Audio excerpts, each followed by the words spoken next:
Hi friends, ఈరోజు మనకి వీడియోలో ఒకే టైంకి షార్ట్స్ కానీ లాంగ్ వీడియోస్ కానీ ఏవైనా సరే ఒకే టైంకి కూడా పోస్ట్ చేసుకోవచ్చండి. కానీ మనం అప్లోడ్ చేసేటప్పుడు కొంత మినిట్స్ అనేది డిఫరెన్స్ అనేది వస్తుంది.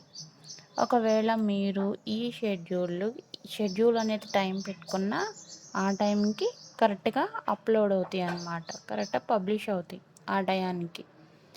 దీనివల్ల మనకేంటంటే లాంగ్ వీడియోస్కి వచ్చేపాటికి ఆడియన్స్కి రీచ్ అవ్వడానికి టైం పడుతుంది. అలాగే షార్ట్స్ అనేవి ఎక్కువ ఆడియన్స్ అనేవాళ్ళు షార్ట్స్కి అట్రాక్ట్ అవుతారనమాట. అంటే కామెడియన్స్ కానీ ఏదైనా ఒక మెసేజ్ రూపంలో ఒక కొత్త విషయాన్ని తెలుసుకోవడానికి ఇంట్రెస్టింగ్ చూపిస్తారు. అప్పుడు ఆ షార్ట్స్ అనేవి ఎక్కువ షార్ట్స్లో వెళ్తే ఆ వీడియో అనేది వ్యూస్ రావడం, దానివల్ల సబ్స్క్రైబ్స్ రావడం ఎక్కువగా ఛాన్స్ ఉంది. కానీ లాంగ్ వీడియోస్ కంటే కొంచెం టైం పడుతుందన్నమాట.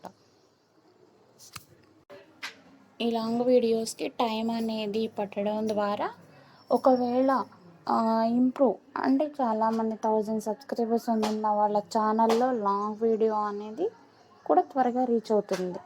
లేదు చాలా స్లోగా ఉన్న ఛానల్కి లాంగ్ వీడియో అనేది ఆడియన్స్కి రీచ్ అవ్వడం, వ్యూస్ రావడం కొంచెం టైం పడుతుందన్నమాట. కాబట్టి షెడ్యూల్ చేసేటప్పుడు మీరు ఒకసారి మీ టైం అనేది చూసుకోండి. ఫస్ట్ షార్ట్ అనేది అప్లోడ్ చేసినా పర్లేదు, లేదు లాంగ్ వీడియో అప్లోడ్ చేసినా పర్లేదు, ఒకే టైంకి అప్లోడ్ చేసినా పర్లేదండి. కానీ ఒకేసారి వ్యూస్ రావడం అనేది జరగదు. అది ఆడియన్స్ యూట్యూబ్ సెట్టింగ్స్ మీద ఆధారపడి ఉంది. ఓకేనా ఫ్రెండ్స్, ఈ వీడియో కనుక మీకు నచ్చితే లైక్ చేయండి, అలాగే ఛానల్ని సబ్స్క్రైబ్ చేయండి. Thank you friend, thank you for watching.